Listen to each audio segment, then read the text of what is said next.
All right. So we got our boy Adam. Is it Divine or is it Devine?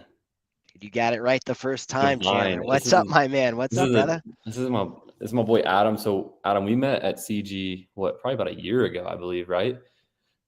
Or was it more than that? $20.21, dude. We met Dude, down it in was Tampa at the Hyatt. yeah, because I remember you and Bob were there, your business partner Bob, and then we were hanging out with Christy, Ren, Eric, all these guys just at the bar. That was like the first CG Select event, wasn't it?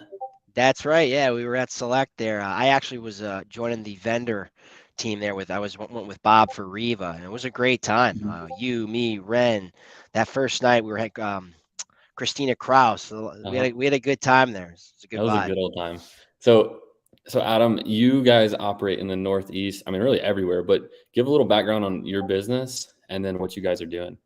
Yeah, absolutely. So you were a acquisition direct to seller company. We predominantly sell all of our assets that we acquire on the MLS. So whether that's an ovation or a hotel or a wholesale, the platform that we're moving our deals on is coming from the MLS. So Hmm. we made that transition a little over a year ago. And it's been good for us. You know, we're running around in Connecticut, Mass, Rhode Island. We previously were down in the Southeast running bits of Florida, Georgia, Arkansas, Alabama, Louisiana, North Carolina, and we're going to be turning on a select of those states to go back south, a little bit more focused. There's a lot of opportunity playing in the title states than what we're dealing with your typical New York, Boston mentality of two attorneys in every Like transaction. 47 So attorneys in a deal. yeah, their Nothing quite mother. like it. So I remember Adam actually one of our I had after that first CG event, we connected on a Zoom where I was asking you about how you guys were doing all these MLS deals, where you were acquiring them off market, selling them on MLS, because we were struggling at doing it and had a major limiting belief surrounding it. So like that was pretty impactful. So just appreciate you hopping on that call with me. But what exactly how exactly do you guys kind of structure that and go into getting your properties on the MLS from a high level? Yeah, absolutely. Simplify the process, right? Everyone has heard about keep it simple, stupid, the KISS model. And same thing we had talked about. It's you get a deal and don't overanalyze it. Don't think about it. There's a lot of resources out there for us, right? We did a lot of this trial and error, right? First getting going, and you refine your PSA, then you refine your release agreement. So for us, we had someone in our market that was doing it. We were able to learn from working with them, and then we started doing some stuff on our own. Uh, Again, you get your MLS clause in there, and it's all about communication and setting expectations with sellers. So if you could do it with one person, you could do it with everybody. It just comes down to how well can you articulate, how well can you convey a process? Do you know when to be concise? Do you know when to be scrutinized and detail oriented? But all of this comes down to how well can you posture and present your presentation to a seller and as to why you need that process to go to the MLS or, putting it on the market versus selling it off market. We've had success just simplifying it. And again, we're students of the game, right? I would say that our ability every day is to come in here and try to get one step better with what we're doing and then apply that to refining our process of selling our deals Mhm. in the market. Yeah. I think the biggest question I get is like two questions. One is like, how do you buy houses without seeing them? And then two is like, how do you underwrite them without pictures? Like we get that question all the time. Like, how do you guys do it? Yeah, if you guys are rock stars when it comes to it. By the way, I told you guys when you got off stage at CG, you did an awesome job. It was a fantastic presentation, and it was something that we could directly apply on how well not only you guys acquire off market, but how well you guys manage your team and keep your culture and camaraderie so high. But for us, what we do is again, it's simplifying the process. You could sit there and run comps. You could play appraiser. You could sit there and go do a Matterport, which is all great stuff. But again, right, time kills all deals. And in our business, speed wins. If you buy at a deep enough price, and again, you set expectations and communicate and frame everything correctly, you can go in there and list the property without seeing it. You can go and work with a third party photography company to get 15 shots prior to putting the property up and then working from those photos. Are you going to be able to see everything as if you were to walk through it in person? No. Is there going to be enough there from photos and getting feedback from the parties that walk through it? 100%. So it's up to you on how you build your company's operations around that acquisition process. And for us, our goal is to be as good as we possibly can as a company around that one thing. And Mhm. we've gotten really good at refining and just sticking to, hey, this is what we do, this is what we know, this is what we're going to choose to be great at. Yeah. So what are some things like when you say, working through, like, let's say you have a property that's like you do overpay for, what are some things that you guys, because I mean, it happens. It's just reality. So what are Yeah. some things that you guys do to like still maximize those deals? You got to be ready to have that conversation with the seller. Yeah, it's like breaking up with your girlfriend. It's not going to be the easiest conversation, but the faster you can get to the point and keep things concise and focused around the actual topic of discussion, you'll get to a quicker result. If we beat around the bush, we normally never get a result, or somebody's able to raise awareness and then they get really frustrated. When we're honest, we're vulnerable and transparent on what it is that we're talking about and what solution we need to provide, we're able to do it. And oftentimes we have to have that conversation. Hey, unfortunately, sir, based on our conversation, you told us that the home was worth X and that it would appraise out and get this value. And based on the market, we're just not seeing those results. What do you think could be done differently? Right? We make it the seller's choice, right? Make it the seller's idea on what could be done differently. It shouldn't be our process, right? It's their home. We have to do what's best by them. So we want to do everything that we can to get them to see the reality, or we call it a coming to Christ moment, to get the real results of what your home is worth. I get it. Your home was the nicest one on the block, yet it took 6 months to sell. Let's have that realistic conversation. What do you think? Do you agree, John? Yes. Okay, perfect. I imagine the conversations flow a little different in Massachusetts and Connecticut versus Arkansas. Just a tad bit. Okay, so you guys, so this is got to be a huge shift, because I know obviously you guys acquire virtually, you list on the MLS, your buyers list is pretty dynamic, you can operate anywhere. What was the learning? Because again, a little color for everyone else here is like, you guys, Adam, went into what, like 10 different states or something like that at one time? Yeah, so let me take a step back Yeah. and go into depth on that. The reason we're so fortunate and privileged here is my business partner, Bob LaChance, owns Riva Global, which is a virtual assistant company. She's 11, 1,200 VAs now, and yeah, he runs a very well-oiled machine in that space. But we have the luxury to have our virtual assistants both on the deal dialers team, cold calling, and then the text team to just retarget whichever market we want to go to, right? One week we could be in Atlanta and say, hey, we're just not getting the results and the metrics based on our KPIs. Let's turn that marketing and go into Macon. Or, hey, we're not seeing the results here in Birmingham. Let's pivot that into New Orleans. Or we're not getting results in Connecticut. Let's check out Massachusetts, which in our backyard we blanket it. But for us, it's just we went in and had success when we talked to Home Source, who's another group in CG. They're a private fund, and right now we all know what happened with the funds last spring and summer of 22. We had in 21 communicated with them and a couple other groups. They had asked us to test out some stuff. We obviously don't have boots on the ground, but we got a great group of guys up here that are aggressive. They're athletes, hockey, military, whatever it fucking takes mentality. These guys hit the ground running, and we got on the phone, and you remap your brain, right? If you're a hungry animal that's wounded in the woods and your choice of survival is eat or die, you're going to figure it out. Right. We're not going to think about all the noise and the BS and shit that we can't control. We have to focus on that finite vision of what we actually can control and how to get an actionable result. So, what we were able to do in 1, 2 markets, we could then replicate into 8 or 9. Uh, Being in Connecticut, we're a very small state, both on home ownership and population. So going deep in our market isn't really going to allow us to get to that scalable numerical of deals. And that's where we started targeting it in other specifics where we felt as a company we could not only have success based on volume, but more importantly, deal margin. Hmm. Yeah, that's the deal margin is one of the more important pieces, especially if you scale. Like these small deals that make it hard to just have like the extra cash, like, and have the profitability, like to add in leadership and other things, unless you're just churning so many properties with one person, or like per person, right? And just to So, add to that, we're seeing it with a lot of guys that have kind of fell off that were building their business models around selling to hedge funds. And when we had sniffed out the coffee that this is a great song, but when does the music end? And you mhm. have to always be able to pivot and well before that's going to happen. Again, I credit my favorite presentation ever is Collective Genius March Q1 22.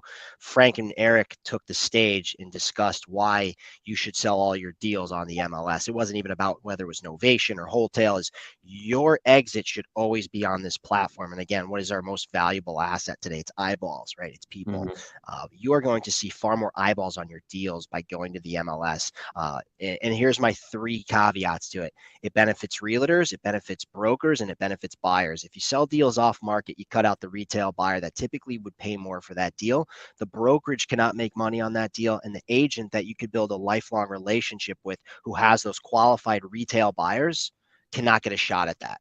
So anytime there's any kind of kickback or people say, well, you can or you can't do this stuff, the question should always be, look how many people you can help by bringing your deals onto this platform. That's how we look at it. Mm-hmm. Yeah, there's a lot of deals that would just not be purchased otherwise. I mean, they're eventually like these deals are going to be like the properties that we're buying and selling on MLS are either going to be eventually sold and purchased off market, or they're going to be listed and sold on market at some point in time. I Correct. mean, it's really the nature of the beast. So all we're doing is just capturing that market share and taking care of it on the MLS. So And you're making it fair to everybody. You're making yeah. it fair for someone to say, hey, listen, we believe that this is what's best for everyone, to give everyone an ample opportunity to buy the asset. So when people say, well, that's not fair, and my client, well, now your client has a chance like everybody else. Mm-hmm. So did you guys have any like major limiting beliefs around telling a seller that you were going to basically list their property on the MLS? No, we knew there'd be some challenges at first, but like anything else, you go to the gym your first 2 weeks, you're exhausted, you're not putting up a lot of weight, your reps are probably going to be reduced, your weight's going to be reduced, you're not going to be able to run as fast when you're doing your cardio. But over time, if you stick with it and consistently grind day in and day out, you're going to notice little quantifiable changes. And that's Mm-hmm. exactly what we did. But for us in here, we try to create the mentality and mindset. You got to be a fucking savage. You have to come in here. You have to be willing to take at bats, get on the phone, get in the uncomfortable areas. The more uncomfortable you can be, the closer you are to getting the result you want. And if it's something it's uncomfortable for you, that's probably the thing you got to chase. And for our Mm-hmm. guys, that whatever adversity that they're dealing with in their phone conversations, when they're open with us to training, we're able to identify and then peel back the onion. What is it that you're struggling with? And by able to identify and uncover those issues, we can come up with actionable game plan results. And Yeah. that's where we're able to get our guys the results they want. So no such thing as limiting beliefs, man. I love it. I love it. What are so you obviously talk about the savage mentality. I love that personally. It's just, you eat what you kill. How do you go about just instilling that into your team's brain? Like, obviously that's one thing you carry. It's very clear, right? But what do you guys do? Like, what do you tactically do in order to just like print that in their brains? You see guys that we go into the room with at CG, and it's always humbling, right? You get there, you're super pumped and excited to meet people, and you realize you're a fly on the wall compared to some of the real players in there. I mean, you got guys like New Western doing 20,000 deals a year. You Yeah. got Oliver who's crushing it. I mean, these are guys that you get in there and you're like, wow, like it's just how do I get to do half of what you're doing or an eighth of it? And it's Mm-hmm. impressive. So when you see that, it's really cool, because that's the motivation to say there's so much more out there. Like, your potential to grow it's insane. And you just need to fine tune or change a little process. But again, everything starts between like the 6 inches in between both ears. So for us, we just try to teach our guys, right? I don't know if it's hockey mentality between Bob and myself, the kind of culture we create, but if you're a winner, you're an athlete, you're competitive, you're not sitting there in that game time situation. I hope this works out. Like, you're all in. You got to be all in. Because if not, and you come in here with one foot in the pool, I can guarantee you that in 3 to 5 months, you're not going to be here. Like, just don't even try it out. You need to be all in. You can't think about the what if it doesn't work. It's, hey, this is going to work. This is what I'm going to do. I'm burning the bridge for B, C, and D plans, and we're going to make A work. That's it. Everything is a choice in life. You have a choice. I tell people this that come in the office. You have a fucking choice to make money or not. You can sit on your phone and scroll through Instagram, or you could sit there and make a repetitive 2 hours worth of dials, go take a bathroom break, and dial for another hour before lunch. You're going to have more connects. You're going to have more at bats. And I know that sales is more, people say it's not a numbers game. If you're not that skilled or acquired yet into the game of acquisition, then your at bats are going to allow you to get better. Your Yeah. coachability is allowing you to get better. Your mindset, your accountability, all the components that make a winner. If you go and fine tune whatever those things are that your drivers are, you're going to win. You'll eventually win. Firm believer of it. Yeah, because to me, even elaborating on that a little bit further, if you don't have the skills to acquire houses off market, the only way you're going to even get the chance to acquire that skill is by doing a lot of it, like trying a lot.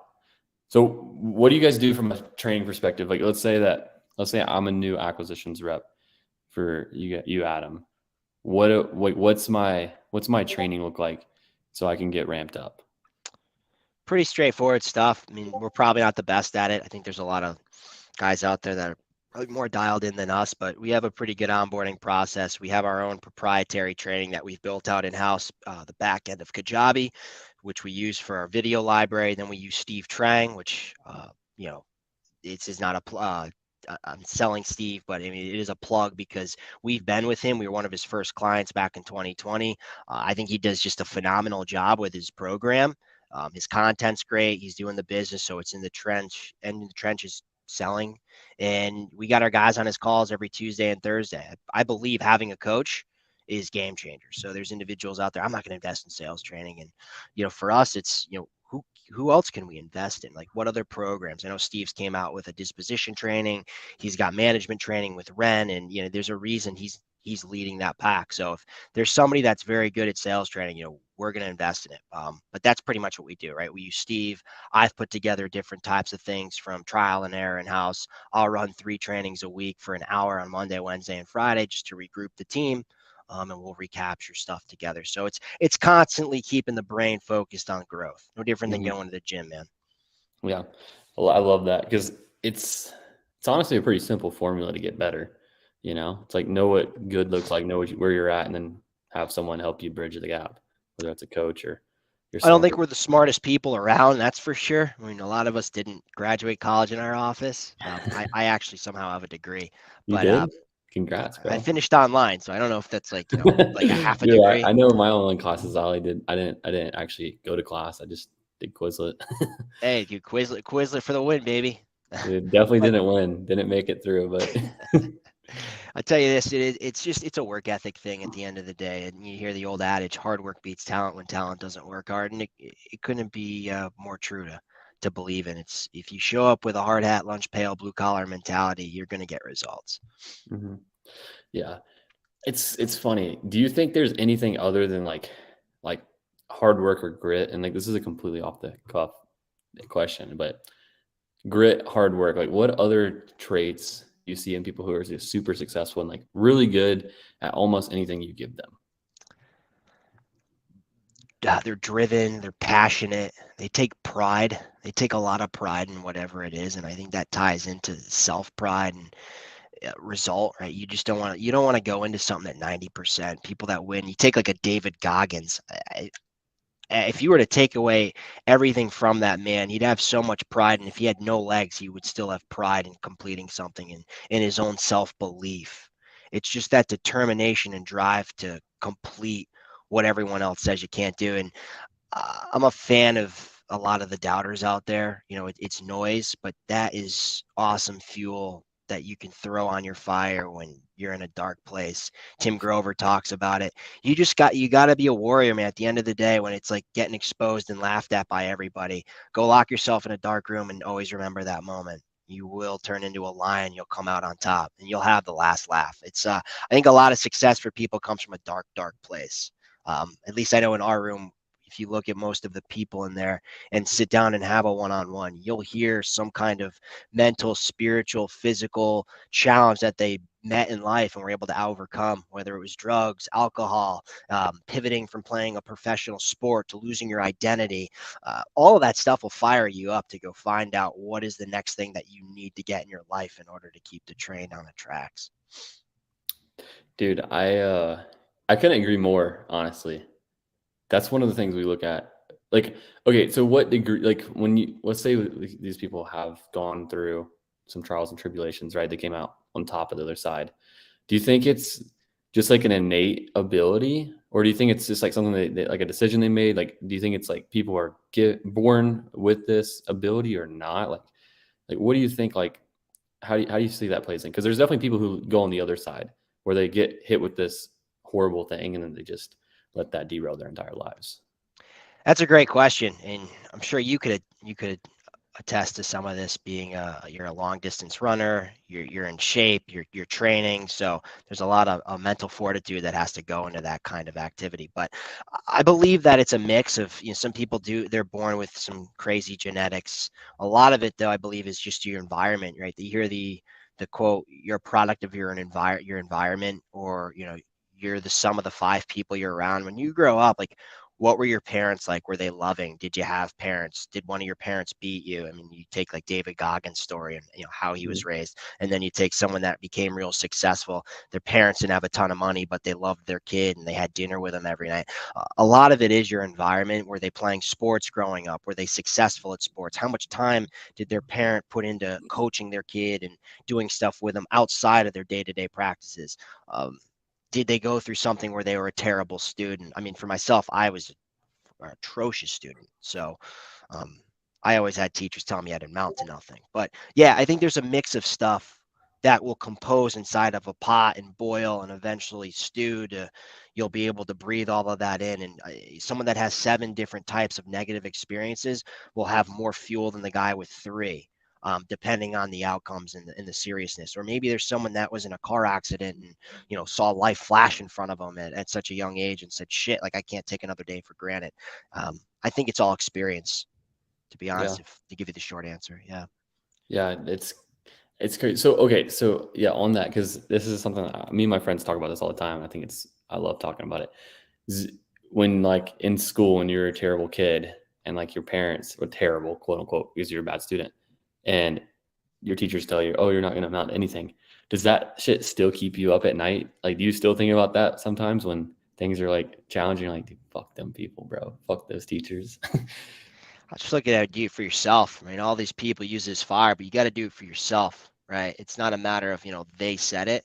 You use it as like, dude, prove it to yourself. Do it for yourself at the end of the day. You're going to always have the doubters no matter what. And after you succeed, they'll still hate you. So who cares, right? You just ice them right on your cake and eat it.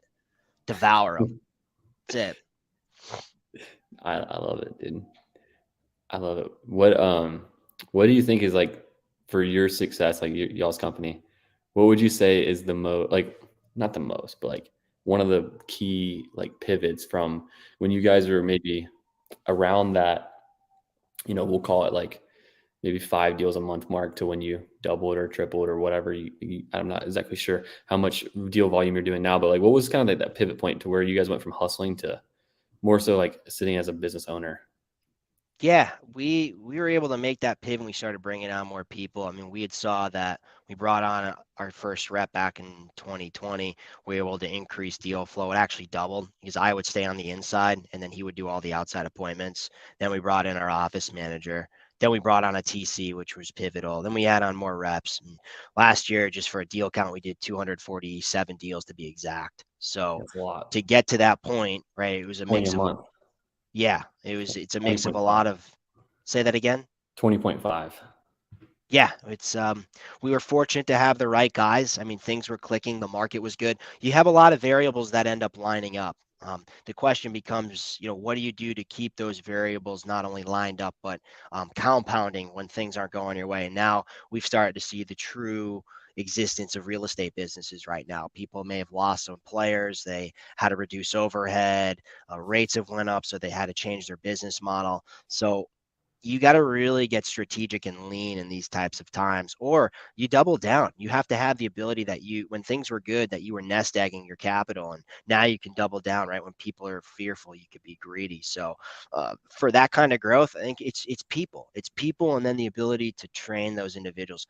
And when we say training, like you're you're not expandable. You can't be in 6 places at once. So what are you doing to get the person or the system in place to train them, right? What's the process look like for their role? I mean, all this stuff aggregates into getting them ramped up. And again, it's time, right? You get a TC that's ramped up in 2 weeks, 3 weeks because the training's there and they have a good processor because you're able to recruit them correctly, they'll have better success. If it takes them 3-4 months to get going, they may pivot and start looking at another job, right? It always boils down to you as a leader, right? Leadership.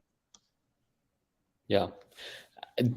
Leadership is extremely challenging because you guys run a big sales team. What is some of the key things that you do that maybe like you didn't realize were important as a leader, but then like now that you ran a sizable sales team or a big team just in general, what are some big pivots you've made in your personal leadership journey? Get out of my way. Let people do what they're great at, and the things you're not good at, delegate them as soon as possible.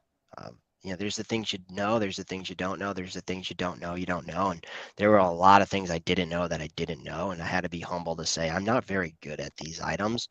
I need to find the person that can take these and run with them and just get Mm-hmm. out of their way. So we brought on a COO, and that's been pivotal for our company. And now we're actually in that growing stage right now where we need to get stuff to ramp to the next level. So we're in the build stage to go from where we're at to now go to that next level. And again, you learn as you continue to climb. You lean on people like leaders in CG that are doing better than you, right? You go in there, there's the Phil Greens of the world, there's the Ren Bartletts, and those are the people that you want to have conversations with. Because again, they're doing more than you and they're better than you. Like those are the people you want to be around, right? If you are a golfer, do you want to play with, Joe Schmo on your Saturday, or get a chance to go play with the club champion who's a scratch handicap? You're probably going to get better leveling up with people that are better than you. That's the nature of life. It's you rise to those who like you, at least for me is every time I've ever been in a room, whether it's like sports or whether it's, business or whatever, is whoever you surround yourself with, at least you tend to rise to the level of the people you're around. Or if your aspirations and goals are higher, then you rise above and surpass and like have to find a new room. And it's kind of just the endless battle, at least that we deal with too, is like, how can you just hang out with people who are just, inspire you honestly to do more and who push you to be better? Like, I know that's one of the things that we see all the time. It's hard but then it's also like, it's weird when you don't hang out with people who are doing more than you in business or whatever, Hey, you're growing and you're obviously looking for that next fix of, what can I do better and where is that person? And it's like they say, it's lonely at the top. So yeah, it's just getting out of your own way, right? If you know you're not good at something, man, figure out who to find or what to put in place to help Mhm. your company grow. Just got to get out of your own way. Yeah. What would you say is your superpower? What's my superpower, huh? Yeah. Say it's my ability to have conversations and close. I believe that my best skill set in this business would be being in the trenches on the phone, right? Just of all humble. There's guys that are really operationally, they're strong, they're assassins. There's guys that are good at um, putting together tech, being leaders, being managers. For me, my strong suit is being on the phone. If I were to pick anything, and being able to convey that and coach our reps. So that would be my strong suit. Yeah. Did you take away anything from CG when that the guy Dave Crenshaw was presenting about just optimizing your day? And like, I think Steve talked about it a little bit, and then also the guy Dave. Did you have any takeaways from that? I like Steve's a lot. That was a great opening Mhm. presentation on delegating as much as you can, right? And you think about the seconds, and then Jason Medley had spoke about it. Those little seconds all add up because there's so many seconds throughout the day where I'm just going to send this text message. I'm just going to buy these plane tickets. I'm just going to go send this email. I'm just gonna becomes 20, 30 times a day, and your subconscious isn't even recognizing it. So you're just kind of going with the motions. But I liked how Dave Crenshaw talked about switch tasking and staying focused and what more you can accomplish if you stay on that one task item until it's completed versus hopping around. You can't multitask. You can't switch tasks as much as people claim to do it. That productivity goes down. It's like trying to squat and bench at the same time at the gym. Like, what kind of idiot are you? But we I don't know. think like that when we're doing these things. We're like, I want to do more and more and more and more. And you're like in the same seat 3 hours later with like a brain aneurysm. What's going Yeah. on? It's honestly pretty crazy. Like it just dawned on me as like when we have our weekly leadership meeting, like we'll leave and have like, 15 issues that we like talk about. And it's like we aren't even like stacking them in the most high leverage ones first and like focus on those. And like then you like have like all these things you're doing. And it's like, why are we wasting our time doing this stupid shit, And like so we came back in like this week, we reiterated that we're only gonna like in our line meetings, like we're only doing one issue and one to do for a week. And like it's just gonna be the highest leverage thing. And like if we can just do one thing per week, then that's a good start for us.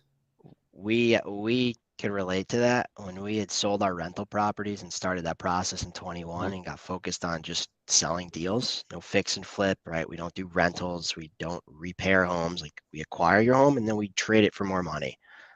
We saw a 180, right? It was significant macro growth, and is because we didn't sit there and get stuck in the noise or have shiny object syndrome grab you. Syndications and rentals and 1031s and this and that and coaching. It's like all great stuff.